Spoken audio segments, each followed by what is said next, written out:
ownership is better than attachment. Let me say that again. Ownership is better than attachment. And so that was one of the things that kind of changed my life. I went on this journey, failed a lot, end up hooking up with this guy. We end up in business terms. And started this company, failed. He sold it. I got nothing. So it's taught me a lot about, and then I went through 3 years of trying to start my own business, failed, made no money for 3 years. And then a light bulb moment just went off, and that.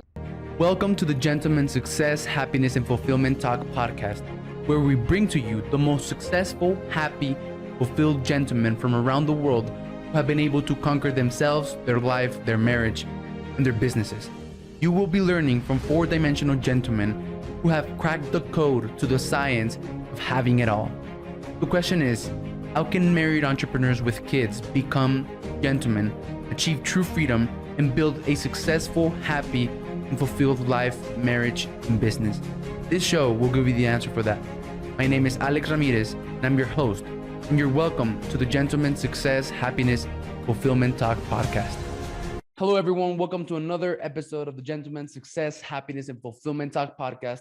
As always, I have a very special guest, high-level entrepreneur, which I'm very excited to talk to, learn from, and just jam with. So before I introduce him to you, I just want to give a big shout out to all of you who have been leaving comments, reviews, likes on all the major podcasting platforms, Apple, Google, Spotify, and to those who have been watching on YouTube as well. Thank you. And I want to ask that if you get something, this is going to be a short episode, but if you get something out of it, if you get some value, something that makes you a feeling, an inspiration to go out and do something, or some piece of information that you're like, holy shit, I want to ask you to go and share it with one friend, since this is how we grow, this is how we share our message, this is how we motivate, inspire, and bless other men to change their life. So thank you very much. And today I have Justin Burns. He's the go-to authority when it comes to online selling success in the digital age. And not only is he the brains of the best-selling digital marketing book on called The Expert Code, he's also the founder of Miestro.com. This guy, just like I said right now, the go-to for when you're trying to create an online business, So I know that a lot of you out there want to know about creating an online business, having freedom and all of that. So I'm excited to have you, Justin, man. Thank you very much for being here, brother. Yeah, brother. Thanks for having me. I appreciate it. Cool. So, man, the first thing that I do with my guests is I tell them to walk us through their entrepreneurial journey in 75 seconds or less. I love it. I like those, to keep it short. I mean, the journey is in 2000, and I think it was about 8. I got fired from my job. That was like the 10th job. So I was clearly a bad employee. got fired from a job in 2008. No entrepreneurs in my family. I met a guy who changed my life, who gave me some advice. He says, ownership is better than attachment. Let me say that again. Ownership is better than attachment. And so that was one of the things that kind of changed my life. I went on this journey, failed a lot, end up hooking up with this guy. We end up in business terms, and started this company, failed. He sold it. I got nothing. So it's taught me a lot about, and then I went through 3 years of trying to start my own business, failed, made no money for 3 years. And then a light bulb moment just went off, and that led to building a technology company, selling another technology company, and really just building some really cool stuff. So cool. So you've even sold a company, man. It's just something that I want to do. I want to experience, and I want to help other entrepreneurs like exit their companies as well. So like, let's see, like just for the audience, like how does selling a company look like? I think it really looks like, you number one, the focus on any company comes down to, one of like, it's kind of a buzzword today. It wasn't years ago, but product market fit, right? Yeah. And so I think a lot of entrepreneurs worry about the wrong things. They worry about, what their logo should look like, what their website should look like. Like none of that matters. Like it comes down to and I wish somebody would have told me this in 2008, right? Yeah, like 100%. I wish somebody told me this. Like make sure that you have a product that people freaking want, right? Like that's the biggest thing. And I don't see enough entrepreneurs talking about this on podcasts and shows. They're talking about mindset, all that stuff is great, but I've seen people with messed up mindset sell product market fit. Now, you want to have a great mindset, but I think we've gotten away from the core, which is like, if you're building a business, you want to have something that people desire, they want. And so that's been one of my focuses. And that was one of the biggest things I would say, and how we were able to sell that company. The other thing too is like, when you have a product like that, you have people that ultimately want what you have to offer. And then the money comes and you're able to build around put the right pieces in place. The second piece is just the people, right?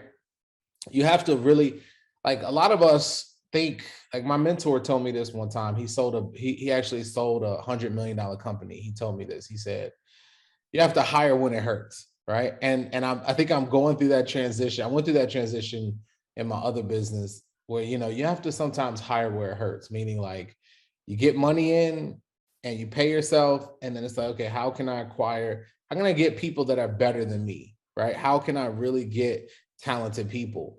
And so it's so funny. Me and you were having a sidebar conversation before this, and you were asking me. I always like to bring the audience in, right? You were asking me about, like, how's your day look? What happened, right? And we had a client fly in today, and just looking around, one of the clients said, "Man, you have a really good team. Like, you have a really good team." And when people notice that, it is definitely really good or transformational. Yeah. So, man, I think so. For 1 second, you made me think about something, Mhm. which was you hire when it hurts. So, right now, I made some sales.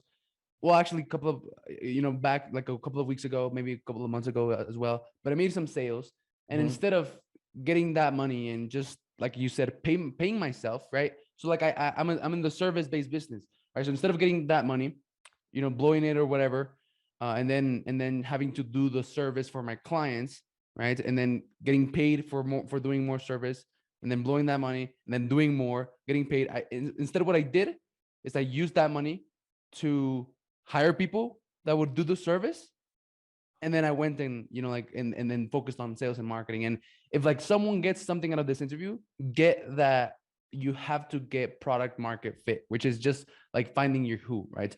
Like getting clear on your value, making sure that what you have is something that people want out there, and getting clear on like who is it that wants that, right? And then just giving it to them, and then just crafting a message that resonates with that who. Man, one of the biggest things that every entrepreneur gets wrong, like almost every entrepreneur gets wrong, and there's a lot of like talk on social media around coaches about the foundations, and that's exactly what the foundations are, right? Getting your who down, getting your niche, your message, and your offer down, which is something very hard, very simple, man, but very hard. What do you think that is? Which is hard about what? I mean, it's something very simple, right? You're talking about product market fit? Yeah, Oh no, man. I would say, the idea is product market, simple but hard. the concept is simple, but I think what's hard, let me tell you what's hard about product market fit. Product market fit is that you have to product market fit is the it's simplistic in nature. The hard part is really doing the detailed work that a lot of people are not prepared to do, right? And I didn't want to do it either, right? I just want to make money. Right? Like, that was my thing. I just want people to make money. But I think, it really involves having a connection to customers. If you don't have customers, there's so many resources out nowadays that you can actually, the biggest thing I was to say is, like, talk to customers. Like, you have to make sure that what you have is tangible. So the first step, let's kind of break it down in a few steps. I always like to give tangible things so people could take things away instead of just talking surface level, right? So the first step that I would take if I were trying to find product market fit for a product is, number one, is to you have your concept. You kind of alluded to it too. It's like, identify your perfect audience, right? Like, you have to really focus on, you can't focus on everybody. You have to focus on having a target demographic of who you are going to target, right? That's number one. Number two is you have to then create a strategy around talking to a few customers, especially if you're developing software or you're developing a digital product. You can do this through people taking surveys. Now, here's a key. Let me give you guys a strategy, right? if you don't have any customers and you don't know anybody, which you should, because if you're going to masterminds, investing in yourself, working with Alex, working with all these people, right? Those are people that you can be connected to, right? Especially one of the greatest things I invest in is masterminds. I spend hundreds of thousands of dollars in masterminds a year. Like, the fastest way to get to your financial goal is to buy the knowledge. I tell people, yes, you have to buy knowledge. So for me, I invest hundreds of thousands of dollars every single year into digital products, courses. I mean, mostly I'm involved in 2 masterminds. Don't do that, but focus on one. I'm in 2, right? But here's the thing. They're successful entrepreneurs. I can call them and be like, hey, what's up, bro? Where are you at? What are you doing? I want to talk to you. I want to get your idea, right? Get your ideas. The second way is that there's sites like user interviews, I think it's called .com. There's other where you can actually pay people who don't know who you are, like $50, right? Really reasonable.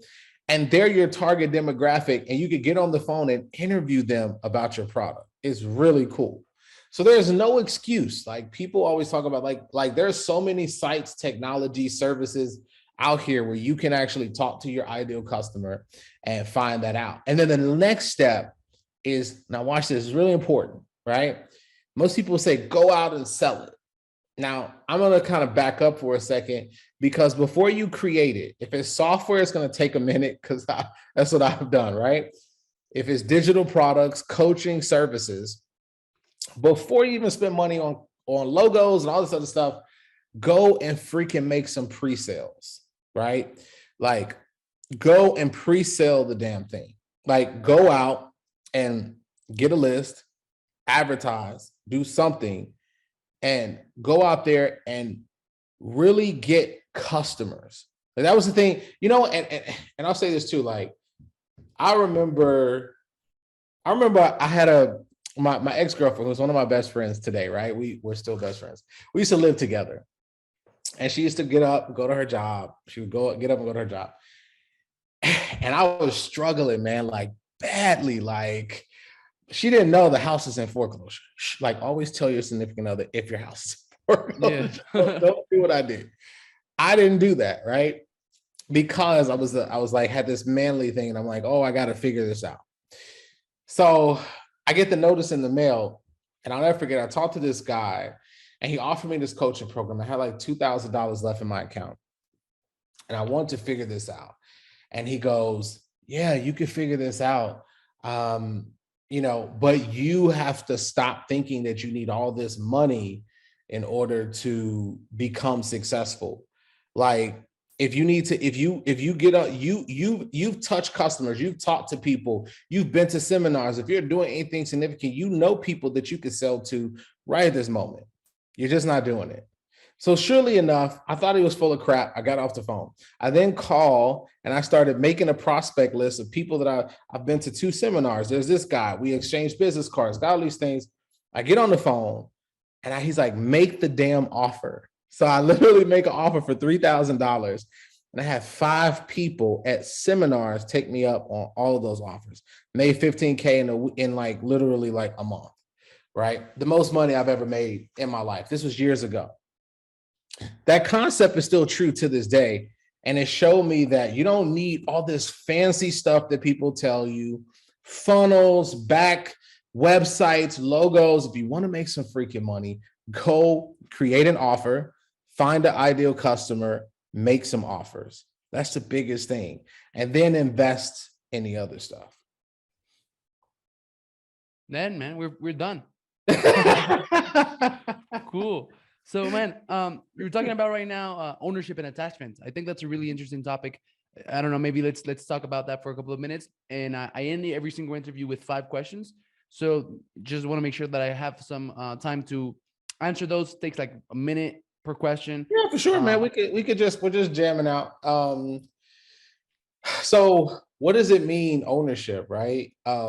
One of the greatest books that I've read that I tell entrepreneurs, like, entrepreneurs always ask this question: how many books are you going to read a month, right? The question becomes, I think that question has a bad connotation and connection to it. I think the real question is, how many impactful books are you going to read this month? Like I used to be one of the entrepreneurs, like, let me just download Audible, let me try to do all these books. But here's the thing, I've read this book 13 times because as you grow, You get new as you things out. start to Yeah. develop, everything becomes different for you. You see things through a different lens, right? And and you start to have this connection piece where you grow. If you're learning, if you're challenging yourself as a person, you do those things. And so what happened is like I read this book and I'll give it to you guys. You guys just say it, just say it. It's the 50th Law by 50 Cent and Robert Greene. Um, and a lot of people don't know it's one of the most impactful books I've ever read. And there's a Wait, what is it chapter, called? The 50th Law by Robert Greene and 50 Cent. You guys don't know 50 Cent actually like wrote, I mean, he didn't write the book. He co-authored it with Robert Greene. And it's not a book that you would think, knowing 50 Cent and how crazy he is sometimes, and how he, creates this facade. And that's what the book talks about, is how he created this facade of how he really is this guy that's focused on mastery. And so in one of the chapters in the book, it just talks about ownership. And I feel like everybody should have ownership. If you're working a 9 to 5, this is not to down 9 to 5s, because I worked a 9 to 5 before. But if you are thinking that one day that situation is not going to change, you're in for a rude awakening. And so in order to prepare for that, because everything changes, everything is either growing or dying, right? There's no in between, contrary to what you see. Everything's growing or dying. So nothing stays the same forever, right? And some people, I was just talking to my aunt. She held the same position for 17 years, and all of a sudden they decided to lay her off. 17 years that she gave her life to this company. And they just, after investing 17 years, there was no exit strategy. It was just like, all right, you're out the door. We're not making any money. We're laying you off, right? Just probably attached to it and suffered, right? Yeah, but here's the thing. She didn't create ownership. Has she been working on something just a couple hours a week and investing her time into having ownership, she wouldn't have been attached to the attachment, right? She wouldn't have had to worry about attachment. Now the attachment was cut, and now she has no ownership and no attachment to anything. That's where friction is created, and that's where anxiety is created. So if they're watching this, and I always like to encourage people, you have a 9 to 5. This is not saying quit your 9 to 5. I had somebody somebody was interviewing me. They said, quit your 9 to 5. And I was like, whoa. That's dangerous advice. Never tell anybody that. Here's what I tell you to do though. You should always be developing a side hustle, a side business, and ownership. And you also experience a high level of just, man, this confidence, because you're building something foundational. Growing, right? Because like you said, if you're not growing, you're dying. So even if you have a 9 to 5, read books, watch inspirational stuff, or do something that makes you like inspired, that makes you grow, that makes you have this feeling of progress, right? Which is what makes humans happy, man. Progress. That's it. Yeah. And it's different, right? And I say this because that's the goal, man. Like for me, a lot of people ask me, Justin, what's the end goal? And I always tell people, man, you should always have, like, you elevate to different levels, but you should always have a mental image of what the next 5 to 10 years looks like. Like I could tell you right now, right? Like there's different levels. Let's say you're starting off. Your first level is to try to make a living, right? Because you're scared. You're in here like, I gotta make money. I gotta make money, right? But then when you make the money, you want to always elevate yourself to like the next level, which is, okay, now I got to build the business. Now I got to hire people, which it sounds like that's where you're at, right? Like you're hiring people. You're always going to be doing that anyway, but you're hiring people. You're doubling down on marketing and sales. You're doing those things, right? But then you have to start to have the mindset of like, what am I going to do with this thing? Like, here's a recent study, right, that I read, and it was so baffling because I do an event every year, right, called MemberCon. and we're doing it this year in Atlanta, Georgia, right? And it's and about 200-300 people come to the event, and we teach digital marketing, but we also teach, like I teach people about like their mindset, stuff like that. So, one of the biggest things, man, is that 94% of business owners never make over $100,000 in a single year. 90, how many?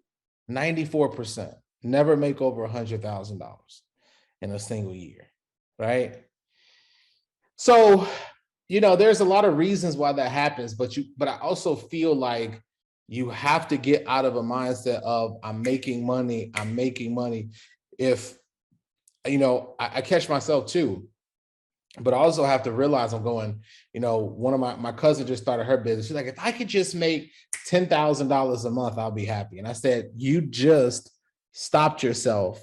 You just capped yourself from elevating, right? Like, if you can only make 10,000, like, you want to make a lot of money. You want to make as much. If you have a product that changes lives, or you have a product that's great, you should be thinking about, how can I go from that and do that every week?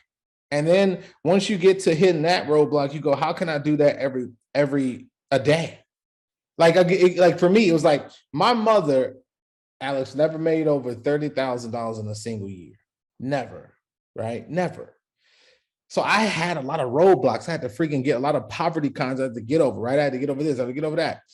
And I remember, man, we did a product launch, and I'll never forget, I was so scared. We did this product. We created this product that had demand. And it was this guy who wanted to partner up. We did these thing called product launches, and we did a launch. And I'll never forget, man, he was like, he had access to the shopping cart. He gave me access to the shopping cart. And I said, how much did we do? This product in like a week did $450,000 in sales in a matter of a week. I'm talking about, this is like 3-4 years ago, right?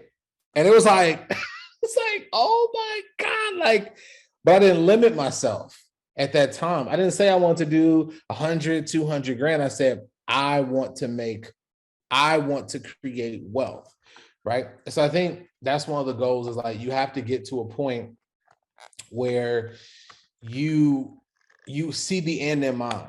Like for me, I could tell you the end in mind looks like this. I'm building my tech company for 2 to 3 more years. Then potentially we may sell it. We may acquire other businesses. We may do that, right? Now, the 3 to 5 years after that looks like having an investment fund that acquires other companies.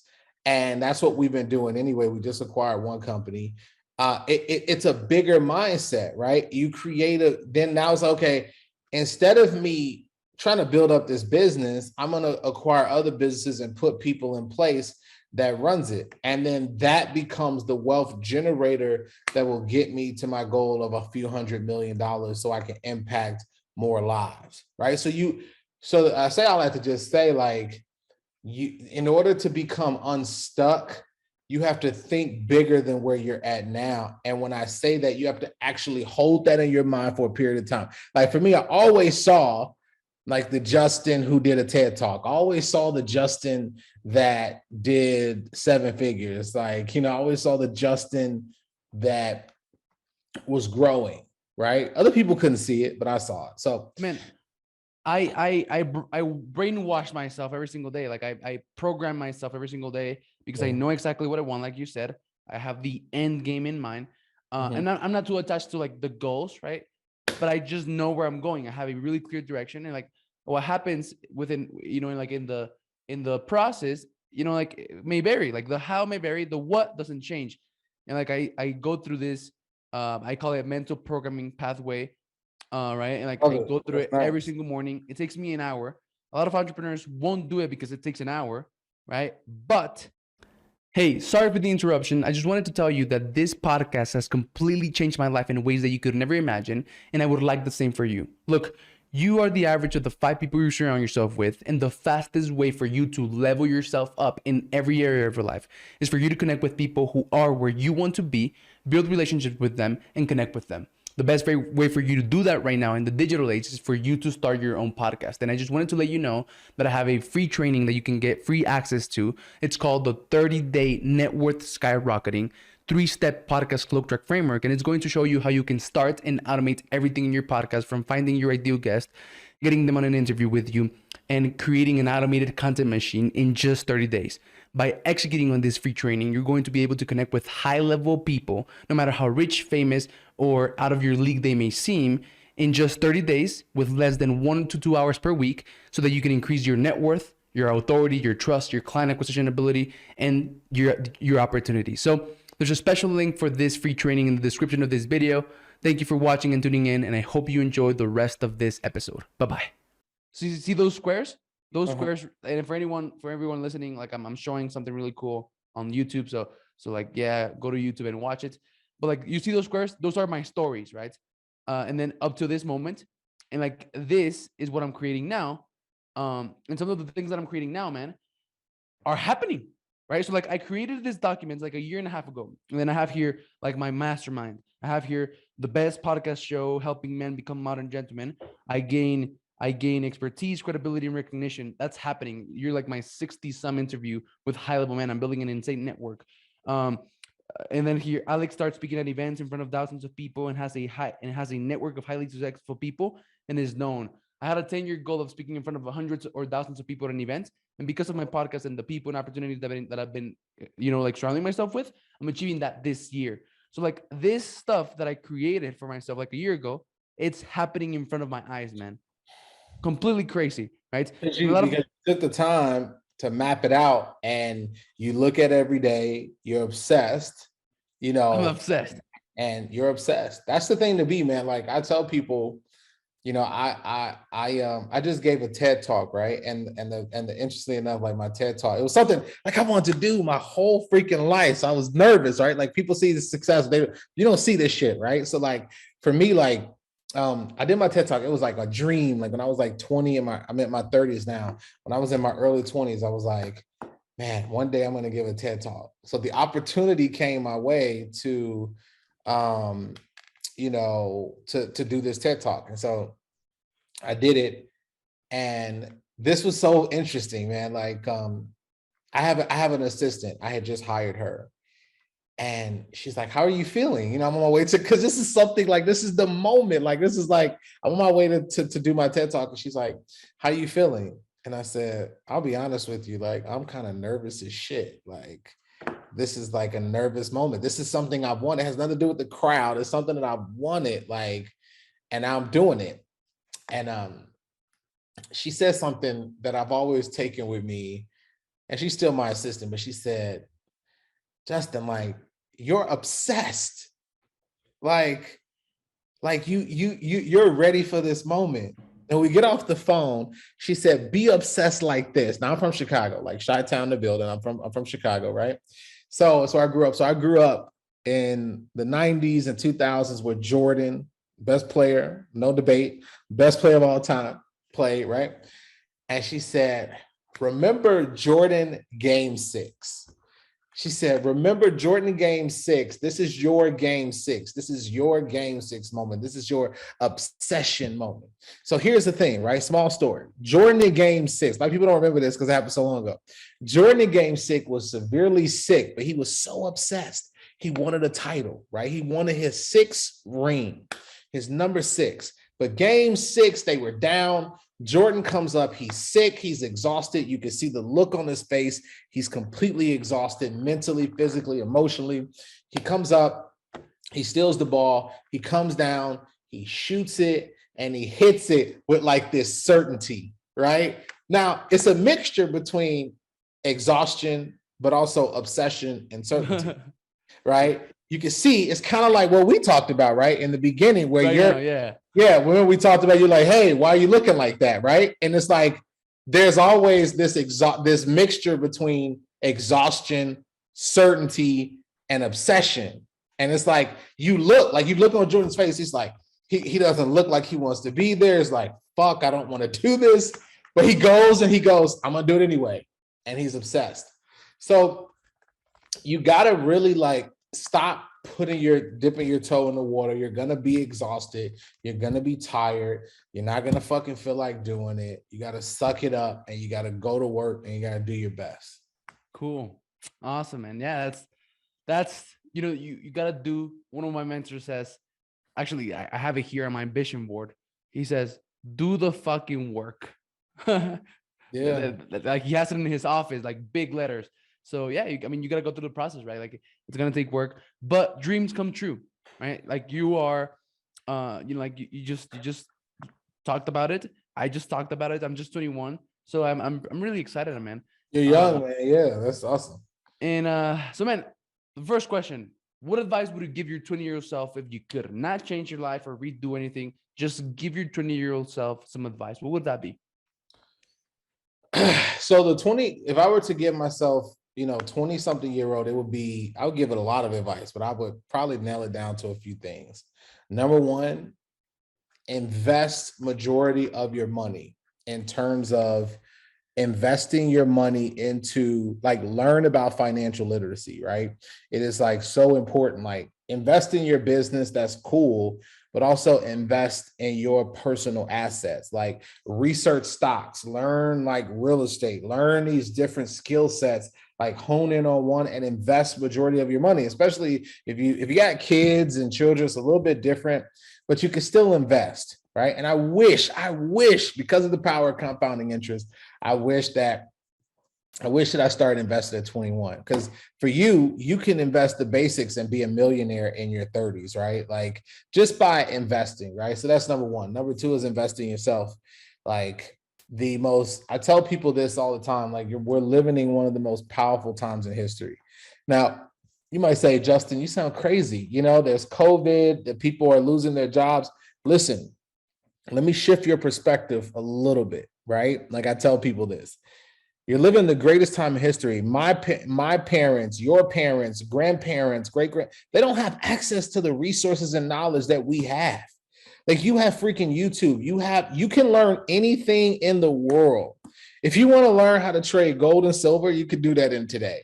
If you want to learn how to, like, trade stocks, you want to trade real estate, you want to buy, it's like me, I don't have enough time to, like, what keeps me excited and why I don't ever get bored is because it's like there's so much to learn that you can do. So invest in yourself. And then lastly, man, really dedicate the next 10 years to one vision and one goal and one business, right? Like, don't think this shit is going to happen overnight.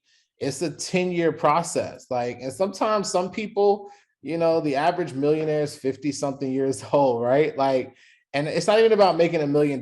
It's about financial freedom, right? At least that's what it is for me.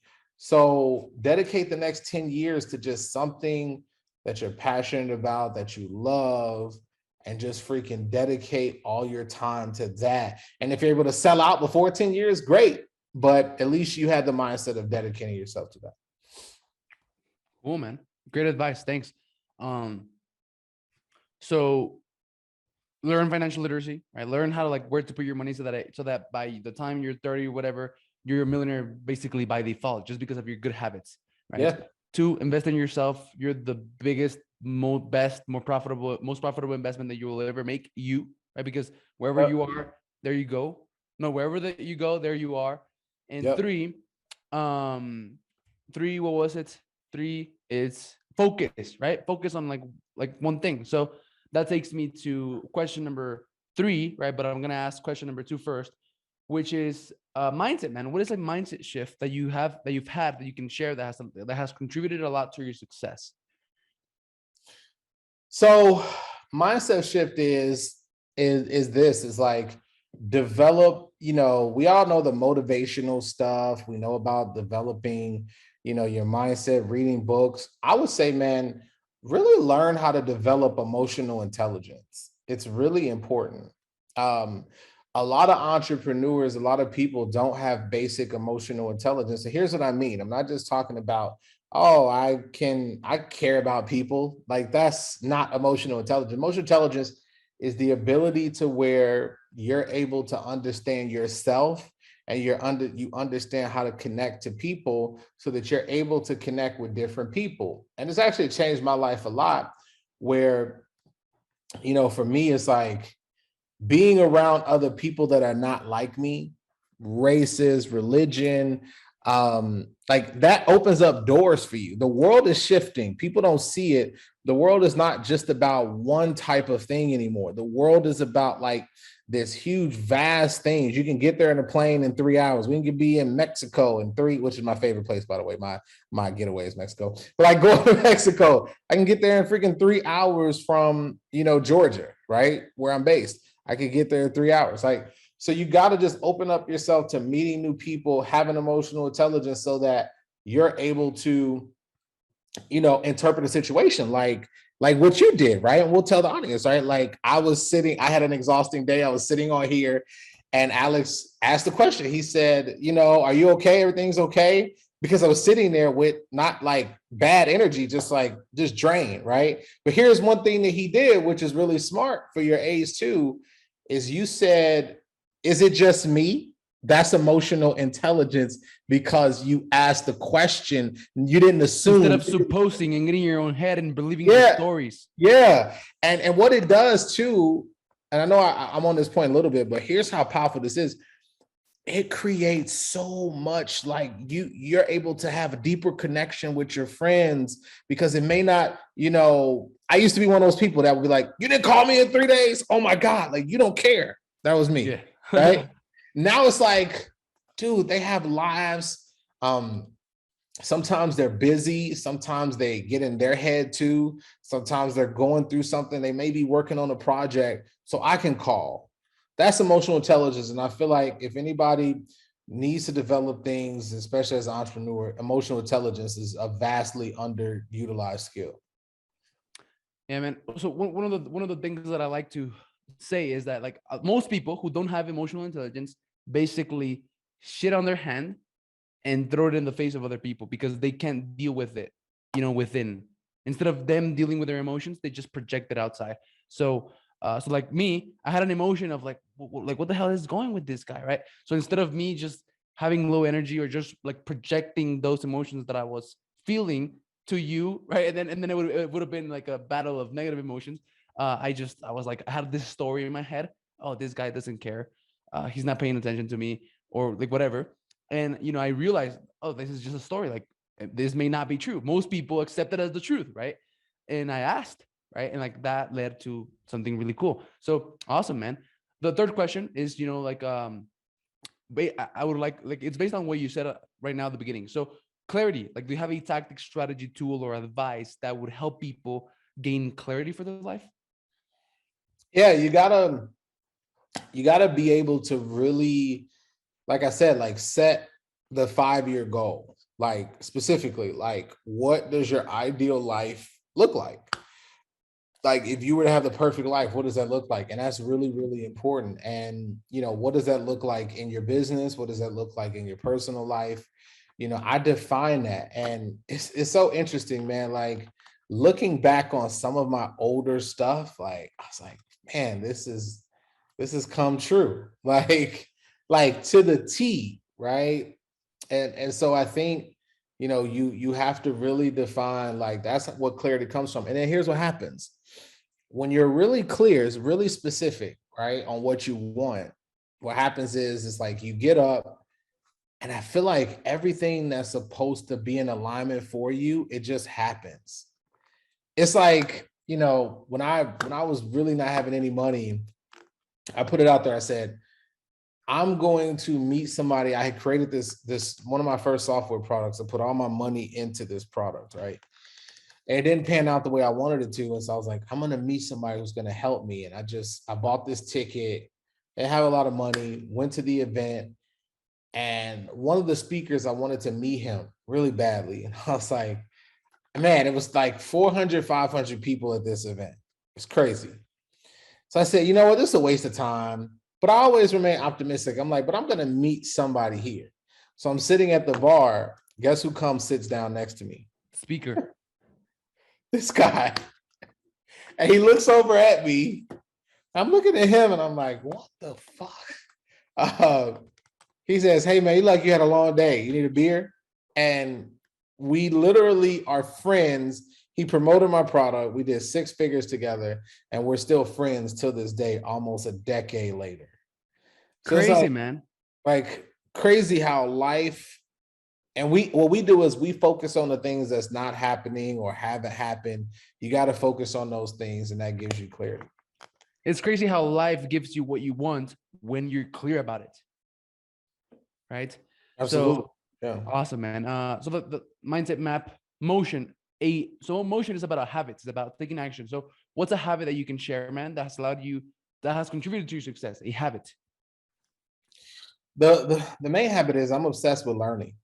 Like I am obsessed with learning, meaning like um if I don't at least learn something like a course, like I've even become more obsessed with learning because I actually heard recently and I've heard this a while back, but like Warren Buffett says he reads books and studies for 5 hours a day. Now I Yeah. don't know if I could be that dedicated, but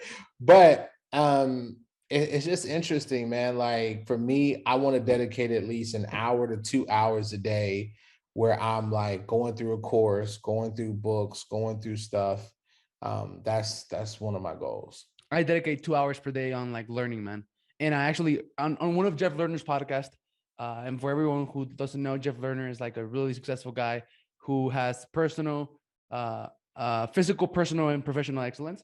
But yeah, on one of his podcasts, I heard one of his guests say that if you wanted to be rich, right, like you're a very ambitious person, what you should do is devote 1 hour of your life to learning the skills that are going to get you there. And if you're like really, really ambitious, devote two. And he guaranteed, and if you do that, I guarantee you'll be rich. That's what he said. Right. So ever since I've been like learning for 2 hours, I used to learn for one. Right now I learn for two.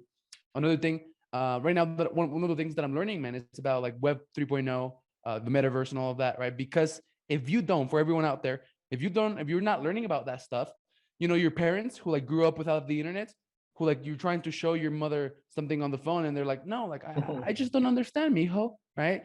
Well, if you are not learning and keeping track, you know, keeping yourself on track with like metaverse, web 3.0 and all of that stuff that's happening, you're going to like be in your 30s and stuff, and your kids are going to come, they're going to try to show you something, you're going to be like, what is this, right? You're not going to understand, like you're going to have a limited mindset. So that's how important learning is, right?